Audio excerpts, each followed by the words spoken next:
Salut à tous les amis, j'espère que vous allez bien. C'est StyleGeek, comme vous le savez, on se retrouve pour une nouvelle vidéo aujourd'hui. Vous avez vu dans le titre, aujourd'hui on va parler simplement de la rentabilité d'un Jasminer, ou d'un Jasminer si on peut le dire en anglais, in English, tout simplement. Alors le Jasminer c'est quoi pour ceux qui n'ont pas suivi la dernière vidéo? D'ailleurs si tu n'as pas vu la dernière vidéo, je t'invite à aller la voir. C'était le déballage ainsi que la présentation et la mise en route du Jasminer X4 serveur. Donc qu'est-ce que le Jasminer? C'est un serveur comme l'indique son nom pour pouvoir miner de la crypto-monnaie, donc de l'Ethereum et de l'Ethereum classique. C'est une petite machine qui est d'un format factor, j'ai envie de dire, d'un serveur tout simplement, donc qui se met dans une baie serveur 19 pouces. Et donc c'est ça son côté pratique, c'est que vous allez pouvoir la glisser dans des baies serveurs. Donc je vous montrerai après, on ira voir juste là-bas l'installation. J'ai juste passé simplement l'installation sous clim parce que forcément avec les ASIC ça commence un peu à chauffineter dans le local. Donc pour éviter d'avoir des chaleurs aberrantes et qu'on ait 70 degrés, j'ai fait une petite installation avec une extraction de chaleur, etc. Ça va être un peu modifié petit à petit. Mais voilà, actuellement c'est en attendant de tremper les ASIC dans le bain, on a fait comme cela. Et donc pour en revenir simplement au Jasminer, qu'est-ce qu'il va falloir faire avec le Jasminer pour pouvoir miner la crypto-monnaie de l'Ethereum et de l'Ethereum classique? Donc simplement déjà il va falloir l'acheter, chose principale, chose primordiale. Donc je vous ai mis dans la description, putain j'ai les cheveux les amis, regardez-moi c'est un petit coiffeur.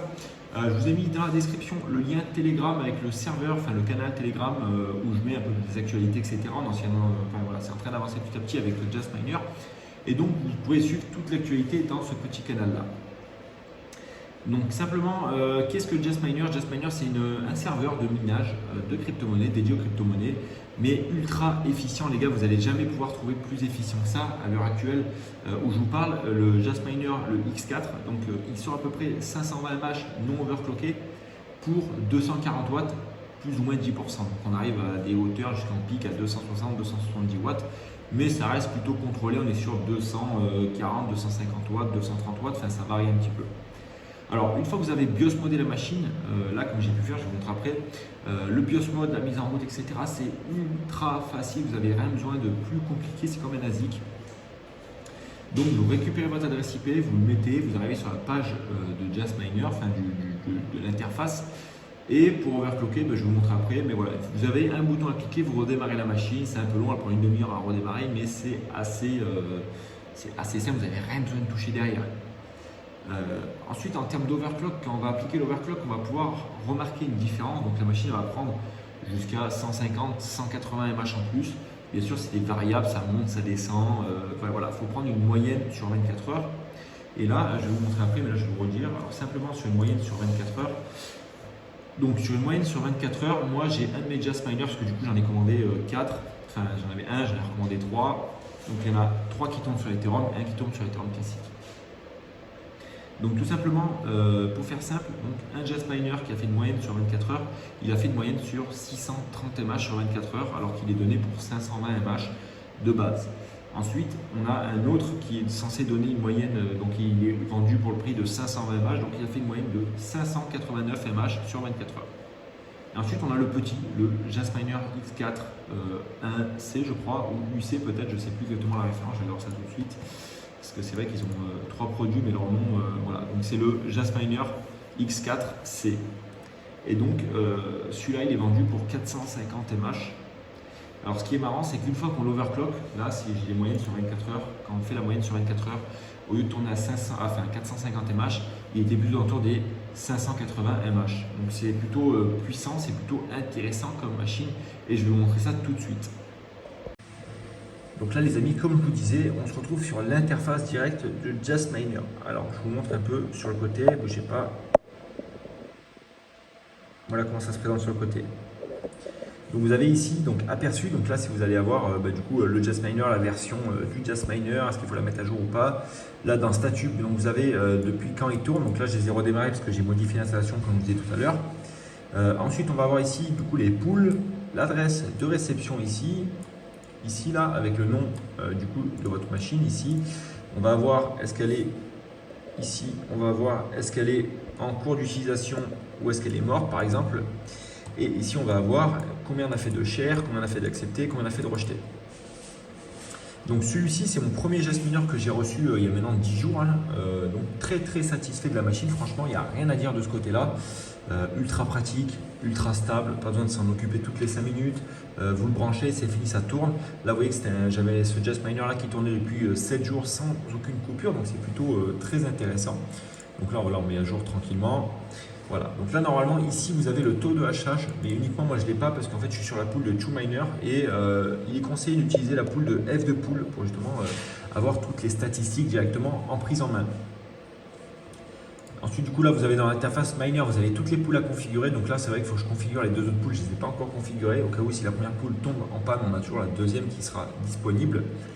Et donc ici c'est pour l'overclock et choisir votre crypto-monnaie. Donc actuellement vous pouvez choisir uniquement l'ETH et l'ETC. Donc les mises à jour sont en train d'être faites pour pouvoir miner de nouvelles crypto-monnaies. Donc ça c'est plutôt pas mal. Et donc du coup pour l'overclock, vous voyez on est à 220, enfin on est à 200 MH, donc 200 MHz pardon, et vous faut passer à 225 MHz. Vous mettez mettre à jour. Il faut cliquer ici sur mettre à jour juste ici et ensuite le mineur va redémarrer avec les nouveaux paramètres d'overclockage appliqués.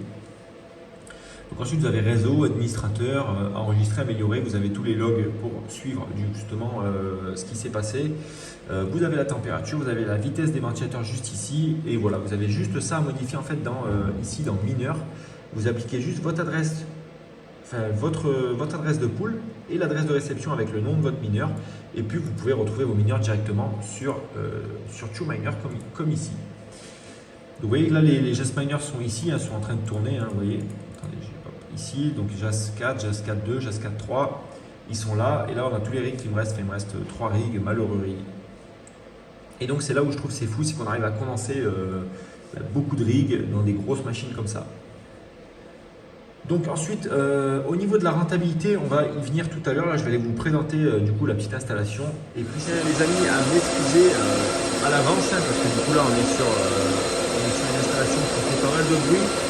Il y a les rigs et les ASIC qui sont derrière. Là, vous voyez qu'il y a le rig communautaire qui est en train d'être construit. Donc, je fais bientôt la vidéo très prochainement.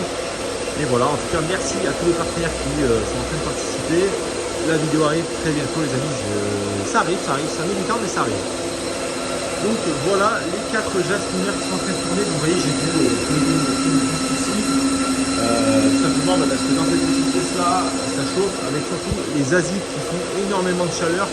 Vite qu'on les dégage dans la cuve là-bas les amis, avec la vidéo ça sera plutôt pas mal. Donc tout simplement en bas on a le serveur de connexion internet hein, et là on a les installeurs. Donc là je suis vite levé la clim, donc ça c'est une petite balai sur la clim. Et là on a le tuyau avec l'extraction qui est juste au-dessus et l'extraction qui part dans le plafond juste là.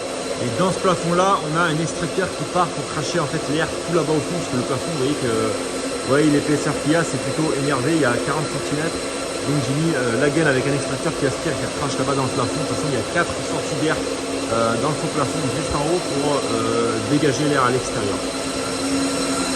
Donc à ma foi les amis, ça reste des machines plutôt pas mal. C'est vrai que ça fait pas mal de bruit actuellement, mais voilà, en termes de form factor et d'emplacement, ça reste quelque chose d'assez ouf, j'ai envie de vous dire. Maintenant, je vais vous montrer la petite installation. Vous voyez dans la pièce là, la clim elle capte 31 degrés, donc c'est énorme. Mais les machines elles restent quand même plus ou moins fraîches, donc forcément avec une grosse clim comme ça dans la gueule, c'est plutôt pas mal. Donc on va aller voir maintenant les rentabilités des deux machines différentes, donc de la 520 et de la 450 avec les tarifs, les puissances de base.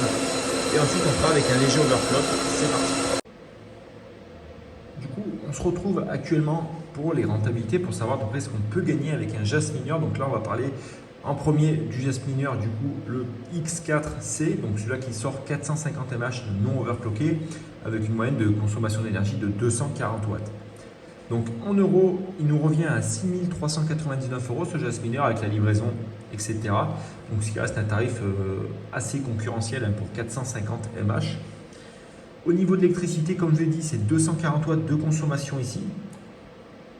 Et du coup, au niveau du coût électrique, moi je suis à 0,145 centimes. Ensuite, si on fait le calcul et qu'on applique le calcul, alors ce qu'il faut prendre en compte, c'est qu'actuellement, Ethereum, hein, il est ultra bas. Il faut pas avoir peur actuellement. On est actuellement sur un prix du token à 2099 €. On va dire 2100 € à peu près. Voilà, à savoir qu'il y a 10 jours, une semaine, il était plus aux alentours des 2500, 2600, 2700 euros. Enfin bref, donc on va se baser sur le prix actuel. Il faut bien sûr prendre ça avec des pincettes. Et comme je vous le répète à chaque fois, il faut faire une moyenne sur 3 mois, 6 mois, 1 an, bien entendu. Donc là, on voit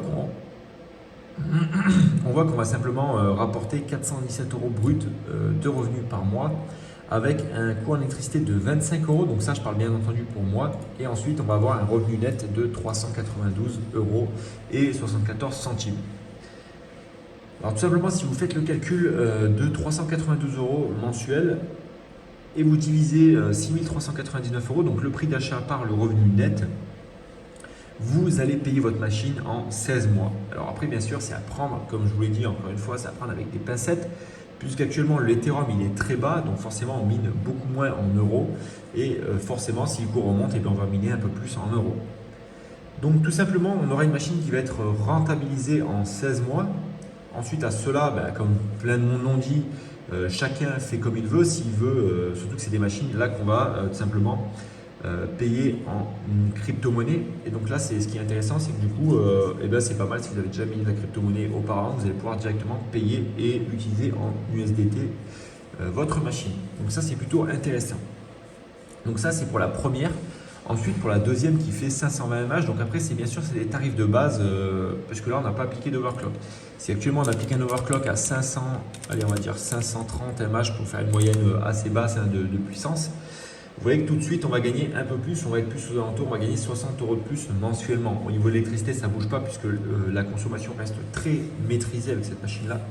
Et donc, on va pouvoir rentabiliser notre machine en 2 à 3 mois de moins que si elle n'était pas overclockée. Donc, moi, c'est ce que je vous conseille, c'est directement de l'overclocker votre machine pour pouvoir gagner, bien sûr, un peu plus derrière, ce qui va être tout à fait logique. Et donc maintenant, on va parler de la machine de base, qui est l'autre, la Jasminer X4, qui sort 520 mAh de base et jusqu'à 650-680 mAh une fois overclocké. Donc là, vous voyez qu'on va, pareil, on va rentabiliser notre machine sur à peu près 16 mois sans overclock, puisqu'elle coûte forcément un peu plus cher. On est plus aux alentours des 7200 euros, donc elle coûte à peu près 900 euros de plus. Et si vous l'overclockez votre machine, donc on va mettre les 650 mAh et on prend une base de, allez, 100, on va mettre 620, on va lui mettre une base de 100 mAh, vraiment stable. Vous voyez que tout de suite, on se rapproche plus des 535 euros net mensuels par mois. Alors certes, il y en a beaucoup qui me disent « Oui, mais ça reste des investissements, pas tout le monde a cette somme à mettre en place, etc. » Bien sûr, pas tout le monde a cette somme à mettre en place, mais ça reste une machine qui est plutôt très intéressante du point de vue consommation, emplacement et entretien.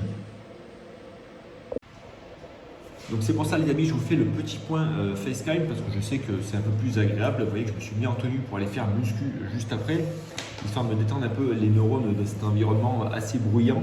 Donc qu'est-ce qu'on peut en déduire de cette machine? On peut en déduire tout simplement c'est une machine qui est très bonne, pas d'entretien, enfin peu d'entretien, peu de chaleur, peu de bruit, même si elle fait quand même du bruit par rapport à un rig.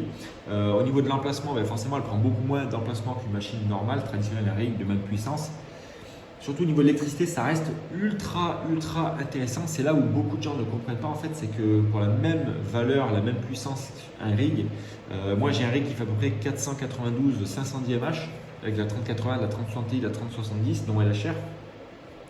Il sort à peu près sur iOS 1200 watts. Donc ensuite si vous mettez ça à la prise, vous devez être aux alentours avec les ventilateurs, etc., aux alentours des 1350 watts avec du coup le ventirad, les ventilateurs, la carte mère, etc.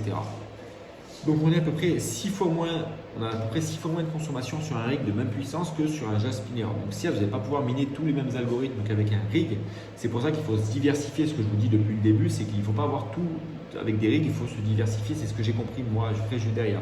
C'est pour ça que là j'ai des Jasminer, j'ai des rigs et j'ai des ASIC.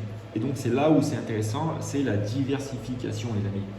Et c'est ça que peu de gens ne comprennent pas, ils se mettent uniquement sur un algo et se disent allez on mine que ça, on tient le bon bout jusqu'au fond et on verra bien. Ensuite ce que beaucoup de gens ne comprennent pas c'est que le minage ça reste quelque chose qui évolue à long terme. Et donc ça peu de gens le comprennent et voient en fait au jour le jour. Là vous allez miner, il y en a beaucoup qui me disent oui mais là l'Ethereum au cours actuel ça sert à rien de miner, c'est pas rentable etc. Non, c'est pas que c'est pas rentable, il faut simplement visualiser le cours, visualiser l'Ethereum sur du long terme, visualiser sur 3 mois, 6 mois, 1 an. Et ça, il y a beaucoup d'erreurs, beaucoup de débutants qui se lancent et qui voient en fait au jour le jour et c'est là que c'est trompeur. au niveau des rentabilités.